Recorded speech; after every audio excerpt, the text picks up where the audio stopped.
Okay, so just picture this for a second. All right, I'm picturing it. You are watching a film, and there is this woman who is cornered in this incredibly fancy luxury apartment building. Right. She raises a shotgun and just blasts a man's head completely off his shoulders, like just a clean, devastating shot. Which is already intense, but it gets weirder. Oh, way weirder. Because right before your eyes, the ruined tissue and bone, it just starts bubbling. Uh-huh. His head actually begins growing back.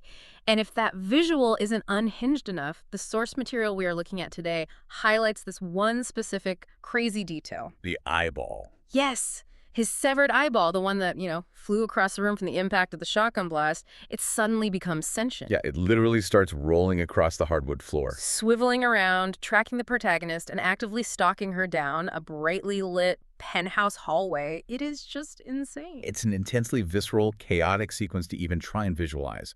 And the breakdown we are studying notes that this sequence, it doesn't even happen at the climax of the story. Wait, really? Yeah, that entirely unhinged moment occurs merely 20 minutes into the runtime. Wow. Well, welcome to the deep dive, everyone. Today we are opening up a huge stack of source materials, reviews, and narrative breakdowns for a 2026 SXSSW Warner Bros. Film. It's called They Will Kill You. Exactly. Okay. Directed by Kirill Sokolov and produced by the team behind It and The Flash. Now, officially, this is categorized as a horror comedy. Right. But our mission today is not just to recap the gory details or, the severed heads or the flaming axes. Though there were plenty of those. Oh, definitely. But we are analyzing the provided breakdowns to understand how the filmmakers use a premise involving, well, a demonic talking pig's head. Which sounds ridiculous on paper. Right. But how they use that to construct a genuinely complex narrative metaphor. The sources indicate the director's primary goal was actually to create a cinematic exploration of wealth inequality, systemic poverty, and the enduring bonds of sisterhood. Yeah, and for anyone listening, whether you are a devoted fan of the horror genre or someone who typically just avoids it entirely, the analytical breakdown of this film offers a really compelling look at narrative structure. For sure. The source material presents this as sort of a masterclass in how genre fiction functions as a delivery mechanism. Smuggling in the real themes. Exactly. The filmmakers are essentially smuggling these heavy, profound sociological themes into the script under the cover of absolute bloody lunacy. Yeah, I mean, the audience fully believes they are just watching a chaotic monster movie. But the breakdown argues the script is actually forcing a reckoning with trauma and economic disparity. So the analysis points out that to understand how the director pulls off that bait and switch, you really have to look closely at the structural design of the protagonist. Because she's not your typical horror lead. Not at all. Before the narrative even approaches the supernatural elements of this luxury Manhattan high-rise, the script establishes a very specific psychology for the person walking through its front doors. The sources highlight how the film deliberately subverts the traditional architecture of a horror movie victim from, well, the very first frame. Yeah. The audience is conditioned to expect a certain level of vulnerability or maybe naivete, and the filmmakers just weaponize that expectation. So we are introduced to Asia Reaves, played by Zazie Beetz. And the breakdown spends a lot of time on her backstory because it really acts as the engine for the entire plot. It's crucial context. 10 years prior to the events of the film, Asia and her younger sister Maria were cornered in a store by their violently abusive father. And to protect Maria, Asia shot him. Right. She was arrested, convicted, and ended up serving a 10-year prison sentence, while Maria, unfortunately, was left behind in the foster system. And the analytical notes suggest that this decade in prison is the defining lens through which Asia views the world. Totally. The filmmakers establish early on that she sacrificed a third of her life, her freedom, and her youth entirely to ensure her sister's survival. That level of grounded human trauma, it dictates her entire decision-making process. So when Asia's finally released, Maria is completely off the grid. Asia uncovers a paper trail showing her sister had recently been working as a housekeeper at a hyper-luxury Manhattan residential building Called the Virgil. called the Virgil.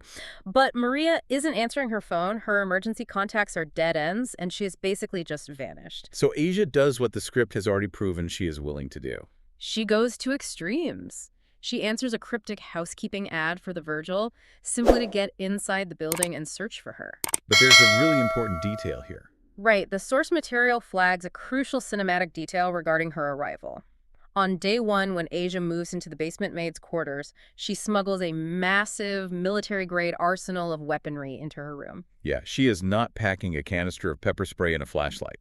The breakdown notes she is treating the housekeeping job like a tactical deployment. Okay, let's unpack this, because the sources argue this is where the movie first flips the genre completely on its head. I love this part. Usually, right, the structural mechanics of a horror film rely on the protagonist wandering into a dangerous environment completely blind to the threat. Like hearing a noise and going into the dark basement. In their pajamas. Ah. Calling out into the darkness. And as an audience, you are meant to feel this awful sense of dread because you know the danger and the protagonist doesn't.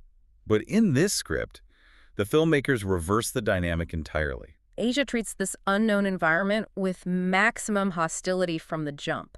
I mean, it is the equivalent of a character walking into a haunted house, but instead of fumbling for a light switch, they brought a SWAT team and infrared goggles. And the character analysis in the breakdown attributes this to Zazie Beetz' performance, which really anchors the film's tone. She's so good. She plays Asia with this specific, hardened energy of a woman who has endured so much tangible, real-world violence that she just has zero tolerance for ambiguity. Yeah, the script sets up an inevitable clash. When a group of masked, wealthy residents inevitably break into her maid's quarters on her very first night, the cinematic tension doesn't come from fearing for Asia's life. Not at all. The tension actually comes from the comedic realization that these masked attackers, who are expecting a terrified and compliant target, have basically stumbled into a bear trap. The source material points out the irony so well. They expect to execute a victim, and instead they face a hardened survivor who spent 10 years preparing for a fight. And the breakdown makes it super clear that Asia's preparation is entirely effective against a human threat. But the narrative quickly pivots. Right, because what Asia actually uncovers operating inside, Virgil defies any tactical, logical preparation. Yeah, the filmmakers reveal that these residents are not just violent, wealthy eccentrics. The narrative takes a really sharp turn into the supernatural here, escalating the threat beyond anything a physical weapon can permanently stop. So we have to look at the hierarchy the filmmakers built here. The source material details the building manager, Lily Woodhouse, played by Patricia Arquette. Such a great casting choice. Oh, amazing. The notes describe her as wielding this deeply unsettling, wild Irish accent and just radiating this toxic corporate cheerfulness. So creepy. She runs the Virgil alongside her husband, Ray, played by Patterson Joseph. And the script quickly pulls back the curtain to reveal that Lily, who actually goes by Lilith, is the architect of a century-old satanic cult. And the structural twist the breakdown highlights is that this isn't a cult of shadowy outsiders infiltrating the building. No. The cult is the institution of the building itself. The residents literally are the congregation. The breakdown details characters like Kevin, played by Tom Felton. Oh, he's framed as this smug, unhinged finance bro, completely adapted to the demonic lifestyle. Yeah, and you have Heather Graham playing Sharon, his equally wealthy, equally remorseless counterpart. The script establishes this bizarre juxtaposition where these people, they pay their maintenance fees, they argue at co-op board meetings, and they sustain their literal immortality by routinely sacrificing the building's hired help up in the penthouse. It's the filmmaker's dark, comedic explanation for the building's high staff turnover rate. Exactly. What's fascinating here is the specific mechanical lore the film establishes to govern this immortality. Yeah, let's talk about the rules. The breakdown emphasizes that effective horror requires clearly defined rules for its monsters. In this script, the cultists cannot die permanently because their names are sizzling written in ink on the skin of a severed demonic pig's head. It's just such a gross visual. It is. But the object acts as a literal binding satanic contract. The lore dictates that as long as your name remains legible on that skin, your physical body is indestructible. And the source material highlights how much mileage the director gets out of this specific role. Oh. I mean, this brings us back to that chaotic sequence we discussed at the top of the deep dive. The shotgun blast. Yeah. Asia shoots Sharon at point-blank range, only to watch her head bubble and regenerate. And then that sentient eyeball rolling down the hall becomes this recurring physical obstacle. Yeah. The breakdown focuses on how Asia becomes trapped in this grueling nightmare loop. She engages in these brutal close-quarters fights with Kevin, hacking at him, shooting him, utilizing all her tactical preparation. But he simply gets back up. Completely unfazed, just adjusting his suit. You cannot win a battle of attrition against an opponent who literally does not experience physical degradation. And the cinematic analysis points out that the tone is what makes these sequences function properly. What do you mean? Well, the director handles these absurd elements, the regenerating tissue, the sentient eyeball, with absolute unwavering sincerity. Ah, right. The script does not allow the characters to wink at the camera or deliver meta-commentary about how ridiculous the situation is. Which is so common in horror comedies today. Exactly. By playing the supernatural absurdity straight, the film heightens the dark comedy. But more importantly, it visually manifests the sheer exhaustion of Asia's predicament. Yeah. The breakdown argues that this repetitive, unwinnable violence is the director's visual metaphor for working-class exhaustion. She is draining her physical and emotional resources against the system that effortlessly repairs itself. So true. The narrative momentum seems incredibly straightforward at this point. The breakdown outlines the logical next step. Asia realizes she needs to locate this magical pig's head and destroy the contract to strip the residents of their immortality. Makes sense. But right in the middle of the second act, before she can navigate her way up to the penthouse, the script throws a massive roadblock into her path. She actually finds her sister, Maria, played by Mahala. And the source material slags this reunion as the emotional pivot of the film. Because it's not what you expect. Right. It is deliberately designed to deny the audience the triumphant, tearful rescue they are expecting. Because Maria has absolutely no intention of leaving. The breakdown explicitly details that Maria is not brainwashed, and she is not ignorant of the threat. No, she knows exactly what is happening inside the walls of the Virgil. She is fully aware that the management is running a satanic cult that ritually slaughters the housekeeping staff. And despite having all of that information, she has actively chosen to remain in the building. This revelation completely derails Asia's mission. Yep. It shifts the conflict from a physical battle for survival to a deeply complex psychological and moral debate between the two sisters. Here's where it gets really interesting. Because the breakdown anticipates the audience's immediate rejection of Maria's choice. Oh, for sure. I have to admit, reading through the notes, my first reaction was just complete disbelief. I understand that systemic poverty is a traumatizing experience, but we're talking about a literal satanic slaughterhouse where the wealthy residents hack the staff to pieces. It's a huge leap. How does the breakdown explain the psychological leap required for a human brain to normalize that environment just for a warm bed? Well, this raises an important question.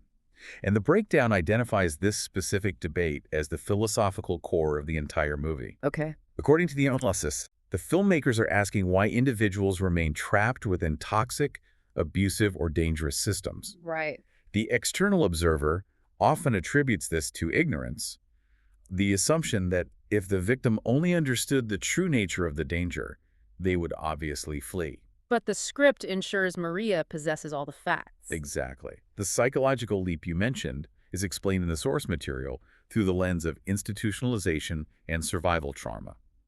Let me try to visualize how the breakdown frames this, because it sounds similar to like the biology of deep-sea fish. Oh, that's an interesting way to look at it. Yeah, the atmospheric pressure at the bottom of the ocean is crushing, right?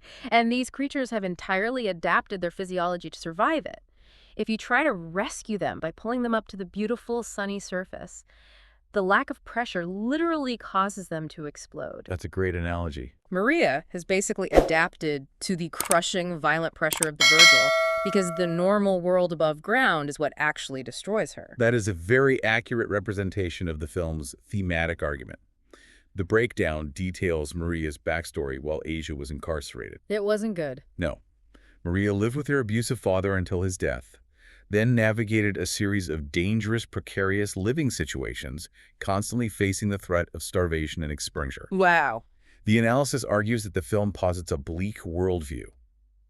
The Virgil, despite its demonic horrors, offers Maria a guaranteed warm bed and 3 meals a day. It's stable. It provides a twisted, predictable version of stability that the outside world never offered her. According to the breakdown, the filmmakers are illustrating how severe economic desperation essentially eliminates the concept of moral choice. Right. She's not choosing between good and evil. Exactly. The film frames her as choosing between starving in the cold or being fed while awaiting the slaughterhouse. And the character notes for Asia indicate she is fundamentally incapable of accepting that calculus. I mean, she is furious. Understandably so. She actually attempts to physically force Maria to leave, like knocking her unconscious to carry her out of the building. Her entire identity is built on the 10 years she sacrificed for her sister, so leaving without her is just an impossibility.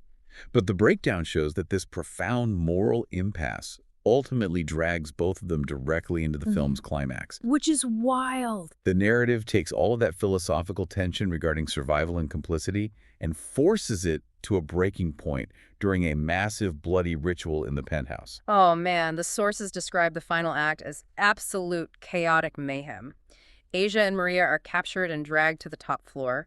Patricia Arquette's character, Lilith, is convening a summoning with the remaining cultists. Right. And the severed pig's head is placed at the center of the room, and the script reveals it is now fully possessed by Satan. And the casting notes highlight a brilliant detail here. The voice. Yes. The demonic pig's head is voiced by James Remar, giving it this gravelly, absurdly authoritative presence. And the breakdown points out that the introduction of the demonic voice shifts the power dynamic in the room. Completely. The entity begins altering the established rules of the cult's hierarchy. The pig's head demands an immediate blood sacrifice. The notes describe how it forces Lilith to murder her own husband, Ray, permanently erasing his name from the skin as punishment for inadvertently helping Asia earlier in the film. Just brutal. And then the demon turns its attention to Maria. It presents her with the ultimate literalized choice of assimilation. The pig instructs Maria to take the pen, write Asia's name on the skin, and kill her own sister. Wow. If she does, the demon promises Maria immortality, officially welcoming her into the ranks of the elite. And the analytical breakdown frames this as the climax of the film's sociological metaphor. How so? The institutional system is offering the marginalized character full assimilation and security, but the required price of admission is the destruction of her own family and her humanity. The script brings Maria right to the edge. She takes the pen. She physically writes Asia's name onto the skin of the pig's head. But then, she completely subverts the demon's offer. She turns the weapon on herself. The breakdown emphasizes the tragedy of the moment. Maria sacrifices her own life, committing suicide so that the contract binds Asia's name instead, She ensures that her sister receives the immortality. securing Asia's survival at the cost of her own. The narrative analysis highlights this as the moment the film transcends its genre trappings. Yeah, it's really emotional. Amidst the extreme gore and supernatural chaos, Maria finds a way to escape the terrible choices dictated by her poverty. She reclaims her agency through an act of pure, sacrificial love. And the immediate consequence of that sacrifice is the unleashing of an immortal, heavily armed Zazie Beetz upon the cult. Which sounds amazing. The breakdown notes how the entire calculus of the film flips in an instant. The hunters become the hunted. Because Asia's name is now on the contract, she literally cannot die. She retrieves her weaponry and begins a relentless assault through the penthouse. She massacres Tom Felton's character, Heather Graham's character, just tearing through the cultists while simply absorbing their attacks because she possesses the same invulnerability they do. And this culminates in a final showdown with Lilith. Yes, who, according to the visual effects breakdown, actually allows the demonic pig's head to physically fuse with her own body. Which the cinematography notes describe as a visually grotesque culmination of the film's themes. Right. It represents the complete merger of the wealthy elite with the demonic institution that sustains them. So Asia eventually overpowers this fused monstrosity. She physically rips the pig's head free from Lilith, and then the script has Asia figure out how to permanently dismantle the immortality structure. This is the best part. So what does this all mean? How does a former prisoner defeat a century-old satanic power structure? The source material details her solution. She retrieves a bottle of ordinary household bleach from a housekeeper's cleaning cart, and she simply pours it all over the demonic skin. If we connect this to the bigger picture, the breakdown specifically ties this resolution to director Kirill Sokolov's roots in Russian cinema. Oh, interesting. The analysis notes a prevalent thematic tradition in that cinematic history, where critiques of class are deeply baked into the narrative mechanics. Right. The metaphor, the filmmaker's construct, is incredibly literal. The wealthy elite physically consume the bodies of the working class to sustain their own endless, comfortable lives. Yeah. Because this system has existed for a century, the elite operate under the assumption that they are naturally untouchable. The breakdown argues that they made a fatal, arrogant error. They mistook being untouchable due to systemic privilege for being genuinely indestructible. The notes emphasize that their entire power structure wasn't a law of nature. It was literally just an administrative contract. It was just ink on skin. And the chemical reaction of the bleach just dissolves the ink. The names fade away. The breakdown describes the immediate aftermath. The magical contract is broken, and suddenly, all the cultists who were relying on the supernatural loophole simultaneously drop dead from the massive accumulation of physical wounds Asia inflicted on them. The analytical source material highlights the poetic irony of the That's climax. so good. The elite are ultimately undone by the very tools of the working class they relentlessly exploited. The grand, demonic empire of blood is systematically dismantled by a housekeeper utilizing a basic cleaning product. It is a narrative resolution that the sources claim completely justifies the chaotic escalation of the prior 2 hours. The script ends with Asia cutting out the small patch of skin, bearing her own name, writing Maria's name over it to trigger a resurrection, and the two sisters escaping just as the structural foundations of the Virgil finally explode. Reviewing all of these breakdowns, the consensus is really clear. If you appreciate films like Evil Dead or Ready or no, projects that fully commit to violent absurdity while maintaining a grounded emotional core, They Will Kill You seems engineered to deliver exactly that experience. The critical consensus certainly points to it being a highly effective piece of genre filmmaking. But the analytical breakdown we've explored today leaves us with a provocative thematic question to consider. What's that? According to the filmmaker's metaphor, the ultimate weakness of this terrifying century-old power structure was incredibly mundane. It was just a bottle of basic household bleach dissolving ink on a piece of skin. Yeah. It compels you to evaluate the real world through that same lens. What other massive, seemingly intimidating institutional systems surrounding you are actually just held together by flimsy ink and skin administrative contracts? That's a profound way to look at it. And what societal structures could be dismantled if you realize you already hold the mundane, everyday tools required to erase them? We may never have to outrun a sentient, rolling eyeball in our daily lives, but the complicated, often compromised mechanics of simply surviving, well, that is a universally recognized reality. Thank you for joining us as we explored the intricate narrative mechanics behind the madness. Go check out the film when it drops, analyze the structural metaphors for yourself, and we will catch you on the next deep dive.